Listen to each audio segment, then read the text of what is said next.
कहते हैं कि काशी आज पूरी तरह उनके स्वागत के लिए आतुर है और खासकर महिलाओं ने कल भव्य दिव्य अलौकिक स्वागत करने का निर्णय काशी की धरती पर लेने का काम किया है। इसलिए कार्यक्रमों में एक कार्यक्रम महिलाओं के द्वारा शहर में वाराणसी के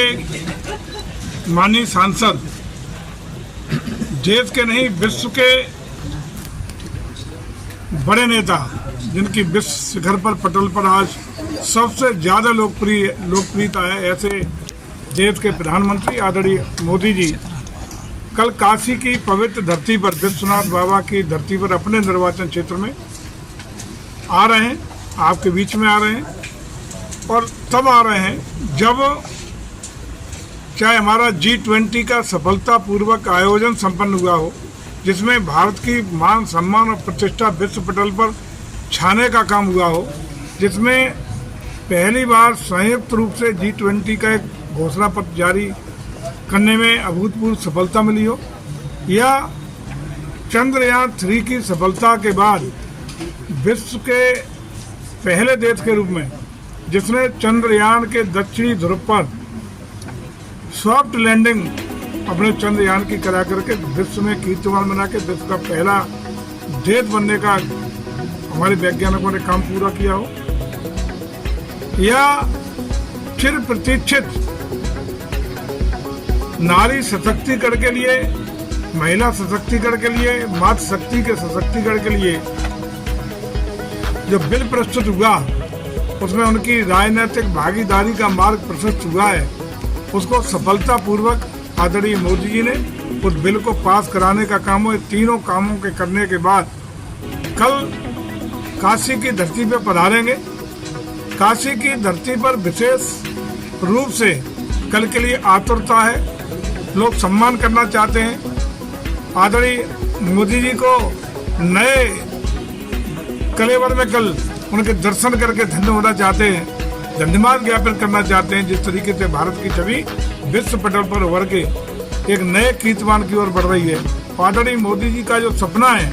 महिला आरक्षण को लेकर, तो 33% आरक्षण हम लोग दे रहे हैं। 33% आरक्षण देने का काम किया है, तो दलगत आधार पर बिल नहीं है, कुल सीटों का वैसे भी आदरणीय प्रधानमंत्री का एक महती उद्देश्य रहता है कि काशी का पंचम, काशी का वैभव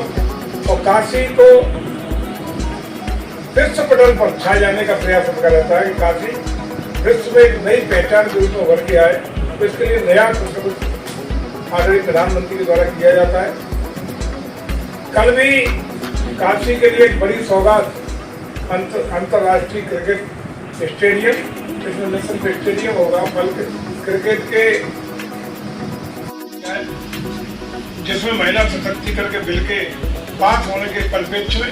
कल भव्य दिव्य महिलाओं और महिलाओं के प्रतिनिधियों के द्वारा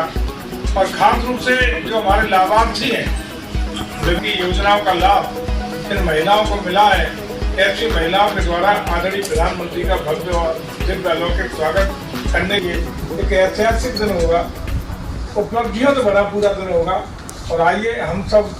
जनप्रतिनिधि जो यहाँ मंच पर आपको दिखाई पड़ रहे हैं, ये सब लोग भी, हमारा संगठन भी, यहाँ के सारे लोग मिलकर फोन डेवलपमेंट, सबसे ज्यादा डेवलपमेंट यहाँ हो रहा है हर तरीके से। विश्वनाथ कॉरिडोर के अलावा कुछ नहीं ऐसा दिख रहा है। अरे काशी का तो कायाकल्प हो गया, काशी बदल गई, काशी बदल रही है निरंतर। चाहे हमारे जितने धर्म के स्थान थे, जितने मंदिर थे, जितने घाट थे, जितने भी अन्य ऐसी चीजें थी जो हमारे काशी के विश्वनाथ भगवान जी से जुड़े हुए धरोहर थी, उन सबको हम लोग निरंतरता के साथ डेवलप करने का, आकर्षित बनाने का, चाहे कबीरदास जी का हो, रविदास जी का मंदिर हो, सभी के लिए इस सब परियोजना लगातार हमारा पर्यटन विभाग और संस्कृति विभाग दे रहा है, धर्माधिकार विभाग दे रहा है, भारत सरकार, प्रदेश सरकार दोनों मिलकर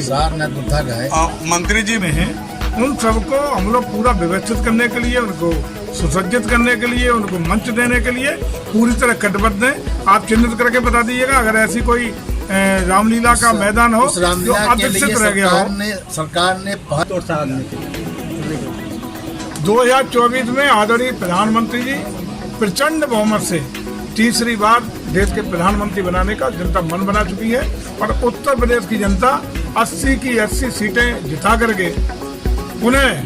पूरी ताकत के साथ अपनी भागीदारी उत्तर प्रदेश निभाएगा और कमल खिलाने का काम। लेकिन घोषित चुनाव में अब हुए हैं, इससे ज्यादा कुछ नहीं है। जाति जनगणना को लेकर विपक्ष लगातार सवाल उठा रहा है। आज का विषय महिला नहीं हो तो कहाँ लड़ेंगी? समाज की महिला लड़ेंगी, अपनी लड़ेंगी। हम तो चाहते हैं कि वो महिलाएं सबसे पहले अग्रिम पंक्ति में राजनीति में अपना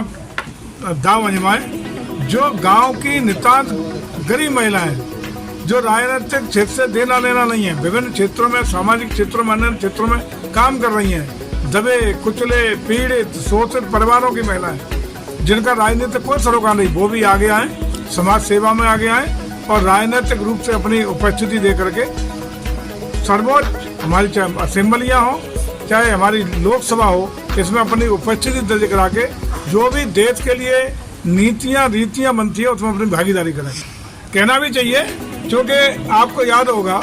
इससे पहले जब यही बिल कांग्रेस के द्वारा एक बार प्रयास किया गया था तो इन्हीं आदरणीय मुलायम सिंह यादव जी के द्वारा सबसे सशक्त विरोध करने का काम किया गया था। अपनी पार्टी और देश का प्रजातंत्र समझते ऐसे लोगों ने हमेशा विरोध किया। अगर वो कह रही है तो कोई अलग से नहीं कह रहे। इसमें सभी को भागीदारी मिलेगी,